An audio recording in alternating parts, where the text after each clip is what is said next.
Hi friends, எல்லாருக்கும் இனிய காலை வணக்கம். இன்றைக்கி காலையிலேயே என்னடா வீடியோ போட்டுட்டேன்னு பார்க்காதீங்க. இன்றைக்கி காலையிலேயே எனக்கு 2:45க்கெலாம் விழிப்பு வந்துடுச்சு.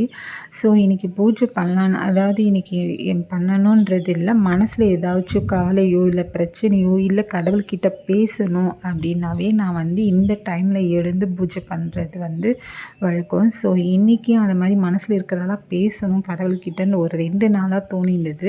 ஸோ அதனால் இன்றைக்கி காலையிலேயே எழுந்துட்டு வாசல்லாம் தெளித்து கோலம் போட்டுட்டு, இங்கே நம்ம புது வீட்டுக்கு வந்துட்டோம் இல்லையா, அதனால் கீழே நான் வாசல் தெளித்து கோலம் போட்டு மேலே துளசி மாடத்தாண்ட நிலவாசலெல்லாம் அழகாக துடைச்சிட்டு கோலம் போட்டுட்டு ஊதுவத்தி சாம்பிராணி பூ அப்படின்னு சொல்லிட்டு எல்லாத்தையுமே தெய்வத்துக்கு காமிச்சாச்சு. நெய்வேத்தியமாக முந்திரி திராட்சைலாம் வச்சு நெய்வேத்தியம் பண்ணியிருந்தேன்.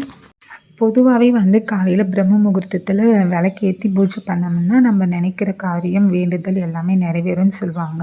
ஸோ டெய்லி இல்லைனாலும் இந்த மாதிரி மனசில் சாமிக்கிட்ட பேசணும் அப்படின்னு நினைக்கிற அன்னைக்கு நமக்கு குறைய சொல்லணும், கவலையாக இருக்குது அப்படின்றப்ப இந்த டைமில் பூஜை பண்ணால் மனசுக்கு நிறைவாக இருக்கும். இதுதான் நம்ம புது வீட்டுடைய நிறைவாசல் படி. காலையில் இளங்காத்தோடு சூப்பராக காலை பொழுது இருந்துச்சு. இந்த வீடியோ உங்களுக்கு பிடிச்சிருந்தால் லைக் பண்ணுங்கள், ஷேர் பண்ணுங்கள், மறக்காமல் நம்ம சப்ஸ்கிரைப் பண்ணுங்கள். Bye data.